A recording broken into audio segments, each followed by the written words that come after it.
بسم اللہ الرحمن الرحیم والصلاة والسلام علی رسولہ الکریم وعلی آلہ وصحبہ اجمعین، اما بعد۔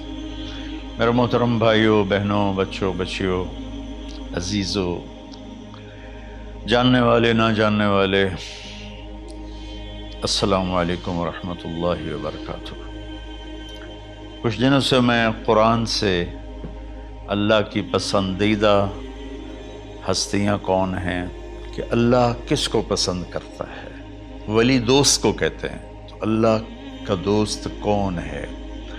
وہ یہ کوئی وراثتی چیز نہیں ہے کہ ایک بڑے اولیاء اللہ تھے تو اب ان کا بیٹا بھی انہی جیسا ہوگا۔ ہمارے یہاں وراثت چلتی ہے کہ بڑے بزرگ کا بیٹا بھی بزرگ بن جاتا ہے، چاہے وہ کلین شیو ہو، وہ لوگ اس کے پاؤں چوم رہے ہوتے ہیں، جہالت ہے۔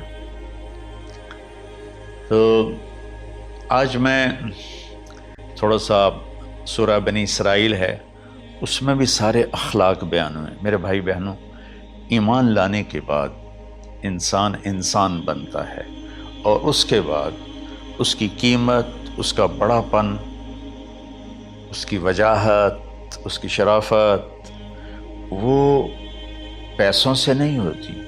پیسوں سے انسان مالدار تو ہو جاتا ہے، بڑا نہیں بنتا، بڑا نہیں بنتا۔ ہمارا علم غلط ہو گیا۔ بڑا بڑا بندہ جے بولدیاں 3 ملن، یہ 200 مربع، یہ نوابہ فلانا ہے، نوابہ فلانا ہے۔ میرے بھائیو، یہ بالکل غلط علم ہے۔ بڑا وہ ہے جسے اللہ پسند کرے، بڑا وہ ہے جو میرے نبی کی زندگی کے پیچھے چلے، بڑا وہ ہے جس سے اللہ تعالیٰ راضی ہو جائے، باقی سب چھوٹے چھوٹے ہیں۔ تو آج ایک تیسری جگہ سے میں کچھ باتیں قرآن سے عرض کروں گا، جن کا تعلق ہمارے ایمان سے بھی ہے، اخلاق سے بھی ہے۔ وہ ہے بسم اللہ الرحمن الرحیم، وَقَضَىٰ رَبُّكَ أَلَّا تَعْبُدُوا إِلَّا إِيَّاهُ بِالْوَالِدَيْنِ إِحْسَانًا إِمَّا يَبْلُغَنَّ عِندَكَ الْكِبَرَ أَحَدُهُمَا أَوْ كِلَاهُمَا فَلَا تَقُل لَّهُمَا أُفٍّ وَلَا تَنْهَرْهُمَا وَقُل لَّهُمَا قَوْلًا كَرِيمًا وَاخْفِضْ لَهُمَا جَنَاحَ الذُّلِّ مِنَ الرَّحْمَةِ وَقُل رَّبِّ ارْحَمْهُمَا كَمَا رَبَّيَانِي صَغِيرًا۔ یہ بہت بڑا مضمون ہے۔ اللہ نے قرآن بھر دیا والدین کے خدمت کے لیے، والدین کی اطاعت کے لیے، والدین کی ماننے کے لیے۔ پہلا جملہ ہے اور تیرے رب نے فیصلہ کیا، ایک مطلب۔ دوسرا، اور تیرے رب نے حکم کیا کہ بندگی صرف اللہ کی ہے، بندگی صرف اللہ کی ہے۔ عبد اسے کہتے ہیں جو ہر بات پہ سر جھکا دے، عبد اسے کہتے ہیں جو ہر بات پہ بچھ جائے، اس کو عبد کہتے ہیں۔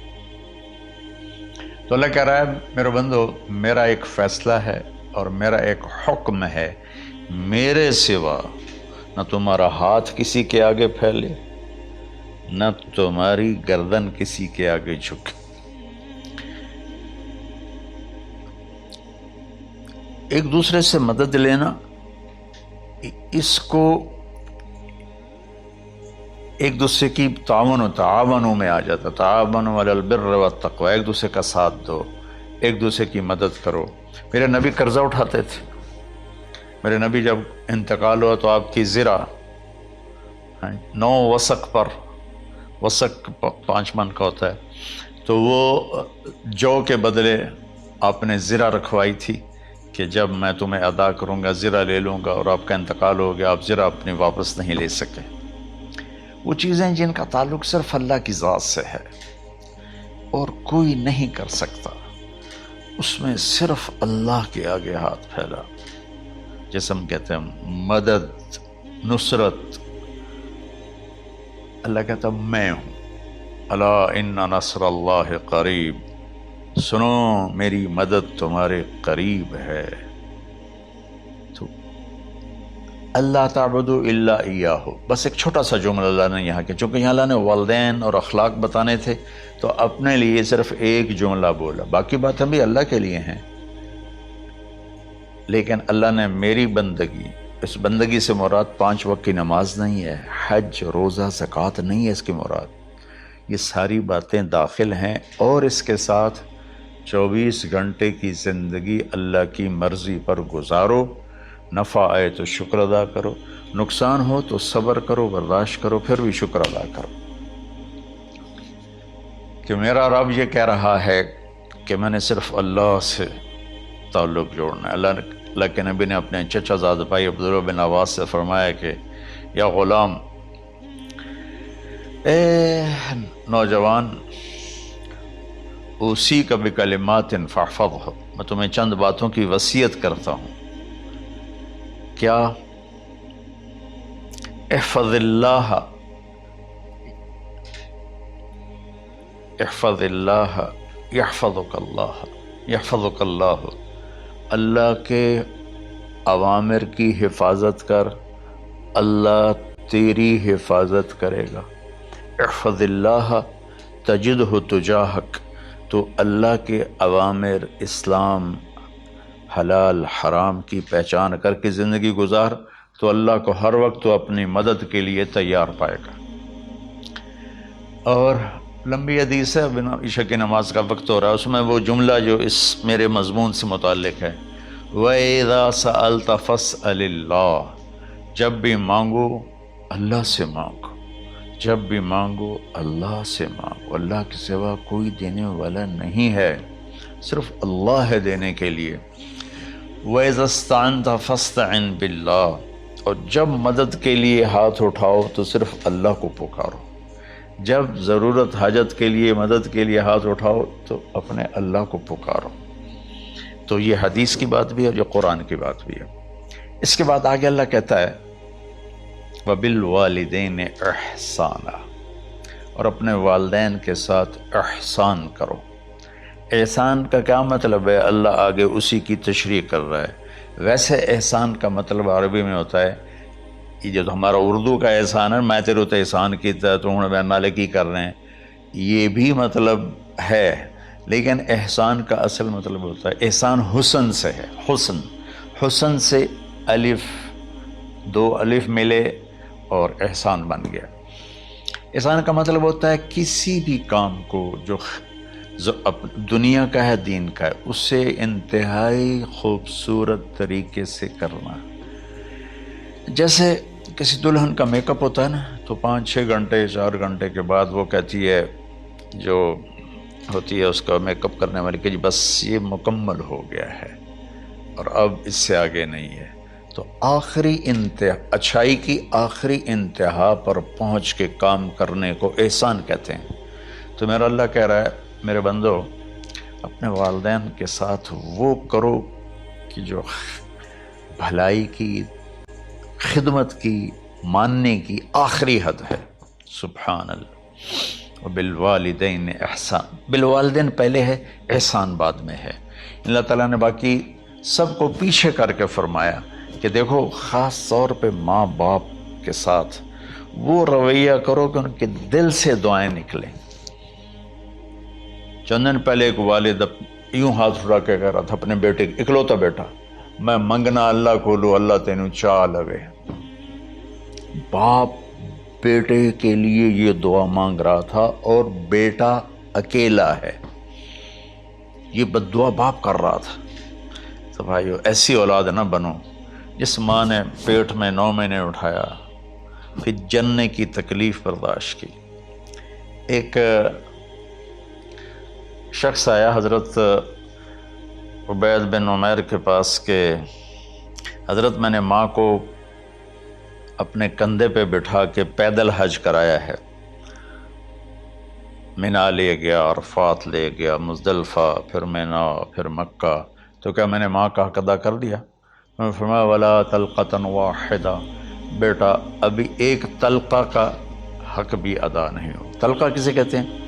جب بچہ پیدا ہونے کا وقت آتا ہے تو ماں کو دردوں کی لہریں اٹھتی ہیں، وہ اتنی خوفناک ہوتی ہیں کہ ماں چیخ چیخ کے رہ جاتی ہے، اور بعض اوقات ڈیلیوری لیٹ ہو جاتی ہے تو وہ تڑپتی ہے، روتی ہے۔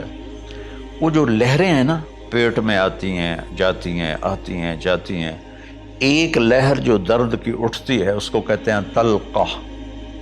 میں قربان جاؤں، انہوں نے فرمایا بیٹا ابھی تیری ماں نے جو تجھے جنا تھا اس وقت جو تجھے درد، وہ تیری ماں نے درد کی لہریں برداشت کی تھی، اس میں سے ایک لہر کا بھی حق ادا نہیں ہوا، یعنی کہ حق ادا ہو ہی نہیں سکتا۔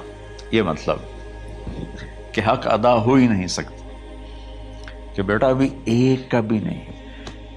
پھر حضرت عبداللہ بن عمر سے ایک شخص نے پوچھا کہ اچھا یہ جو آدمی تھا یہ خراسان، یہ ایران میں ہے اور افغانستان میں، یہاں سے ماں کو پیدل کندھے پہ بٹھا کے مکے پہنچا تھا، اندازہ لگا اس نے کتنی مشقت اٹھائی۔ اور عبید اللہ بن عمر کہتے ہیں بیٹا ابھی ایک لہر کا حق ادا نہیں ہوا۔ یہی سوال حضرت عبداللہ بن عمر سے کیا ایک شخص نے کہ حضرت میں نے اپنی ماں کو حج کرایا ہے، سارا میں نے پیدل کرایا ہے اور کندھے پہ اٹھا کے کرایا ہے، تو کیا میں نے ماں کا حق ادا کر دیا؟ ولا ظفرۃ واحدہ ولا ظفرۃ واحدہ۔ کہ بیٹا تیری ماں نے تجھے پالتے ہوئے جو تھک تھک کے لمبے لمبے سانس لیے، ہوکے بھرے، ابھی ایک ہوکے کا حق بھی ادا نہیں ہوا، یعنی حق ادا ہو ہی نہیں سکتا۔ تو احسان کے آگے تشریح آ رہی ہے۔ تو آج میں صرف اتنی بات کروں گا کہ میرے بھائیوں، میری بہنوں، میرے بچوں، میری بچیوں، اللہ کے واسطے ماں باپ کو دکھ نہ دینا ورنہ اللہ بھی ناراض ہو جائے گا۔ چند دن پہلے ایک بچہ بچی میرے پاس آئے، دونوں میڈیکل اسٹوڈنٹ تھے، کہ ہم شادی کرنا چاہتے ہیں۔ تو بچی نے کہا جی میرے والدین ناراض ہیں، وہ نہیں، اس رشتے پر راضی نہیں ہیں۔ تو میرے باپ کہتے ہیں اگر تو نے یہاں رشتہ کیا تو تیری میری ایک درمیان ایک خط آئے، کھچ جائے گا خلیج، ہم اس پار نہیں آئیں گے تو اس پار نہیں آئے گی۔ میں نے کہا بیٹی جس ماں نے تجھے 9 مہینے پیٹ میں پالا، 2 سال تجھے دودھ پلایا، تیری پوٹیاں پیشاب صاف کیا، تجھے پیمپر باندھے، تجھے اٹھ اٹھ کے راتوں کو اپنی چھاتی سے دودھ پلایا، کیا اب اس کا اتنا بھی حق نہیں کہ تم اس کی رائے کا احترام کرو؟ اتنا بھی حق نہیں ہے؟ تو میں نے کہا بیٹا میری کوئی رائے نہیں ہے، تو اب اگر تیرے ماں باپ راضی ہیں تو بسم اللہ ضرور کر، اگر راضی نہیں ہیں تو دیکھو موت تک تجھے ماں باپ کی دعا نہیں ملے گی، اور ماں باپ کی دعا نہ ملی تو کچھ بھی نہیں ملے گا۔ تو بھائیو دوستو، خاص طور پر آج کے کالج کے نوجوان بچے بچیاں یہ ماں باپ کے ساتھ بہت بدتمیزی کرتے ہیں، چونکہ اس میں والدین کا پہلا قصور ہے کہ انہوں نے ان کو دین نہیں سکھایا۔ بچپن میں انگلش میڈیم سکول، پھر او لیول، پھر اے لیول، تو انہیں کیا پتہ ماں کون ہے باپ کون ہے۔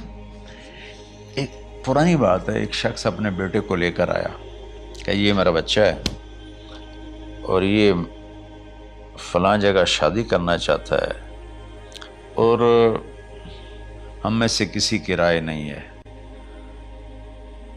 اور یہ مانتا نہیں ہے، اور اس کے ساتھ اس نے نا دھاڑے مار کے رونا شروع کیا۔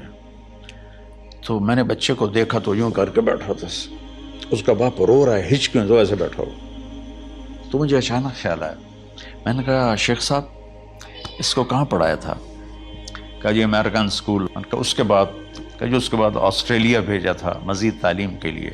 ان کے شیخ صاحب اس بچے کا کوئی قصور نہیں، آپ کا قصور ہے، اس کو تو پتہ ہی نہیں میری ماں کیا ہے میرا باپ کیا ہے۔ ایک ہماری تہذیب تھی وہ ختم ہو گئی ہے، اس میں علم نہیں بھی تھا تو ماں باپ کا۔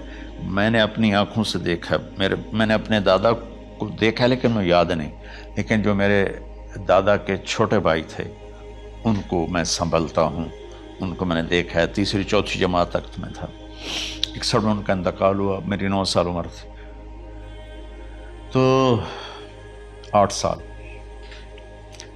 ان کے بیٹے جوان تھے، اور ڈیرے میں جب وہ بیٹھتے تھے تو ان کے بچے ان کے سامنے نہیں بیٹھتے تھے، ان کی پیٹھ کے پیچھے بیٹھتے تھے۔ اتنا ادب، حالانکہ چاروں کے چاروں دین نہیں جانتے تھے، تہذیب تھی، ثقافت تھی، جو آج کی تہذیب نے ہم سے سب کچھ چھین لی۔ اب بھی آپ جاؤ بیٹا تھر پارکر میں گیا ہوں 2-3 دفعہ، اور وہاں مسلمان نہیں، ہندو عورتیں جب گاڑی گزرتی ہے تو گھونگھٹ کو نیچے کر لیتی ہیں، اپنا چہرے کو فوراً چھپا لیتی ہیں۔ تو خیر بہرحال میں نے کہا شیخ صاحب اس بچے کا قصور نہیں، آپ کا قصور ہے۔ تو میرے بچوں، اپنے ماں باپ کو خوش کرو، راضی کرو، ان کا راضی ہونا اللہ کی رضا ہے۔ میں اس کی تفصیل انشاءاللہ آگے بتاؤں گا، آج میں صرف اتنا ہی میں نے تمہید باندھی ہے کہ ماں باپ کا کیا مقام ہے، ان کی کیا عزت ہے۔ ایک شخص آیا، یا رسول اللہ میرا باپ میرے پوچھے بغیر میرا مال خرچ کر لیتا ہے۔ آپ نے کہا بلاؤ، چونکہ بچے کا ذاتی مال اگر ہو تو شرع کے لحاظ سے باپ پوچھ کے استعمال کرے، بغیر پوچھے استعمال نہ کرے۔ جب اسے پتہ چلا کہ میرے بیٹے نے شکایت کی ہے، تو عرب کی شاعری تو مشہور تھی، انہیں دل میں کچھ اشعار پڑھے۔ جو آیا تو جبریل پہلے آ گئے، یا رسول اللہ، اللہ تعالیٰ کہہ رہے ہیں آپ اس سے پوچھیں وہ شعر بتاؤ جو تیرے کانوں نے تو نہیں سنے، تیرے دل میں آئے تھے اور اللہ نے سن لیے۔ تو اللہ کے نبی نے فرمایا بھائی تیرا انشاءاللہ کیس سنتے ہیں، لیکن پہلے وہ شعر سناؤ جو تم نے تو نہیں کہے زبان سے پر اللہ نے سن لیے ہیں۔ تو پھر اس نے وہ اشعار پڑھے، اور اس کے آگے کیا ہوا یہ میں انشاءاللہ اگلے کلپ میں بتاؤں گا کہ باپ کا کیا مقام ہے، ماں کا کیا مقام ہے۔ السلام علیکم ورحمۃ اللہ۔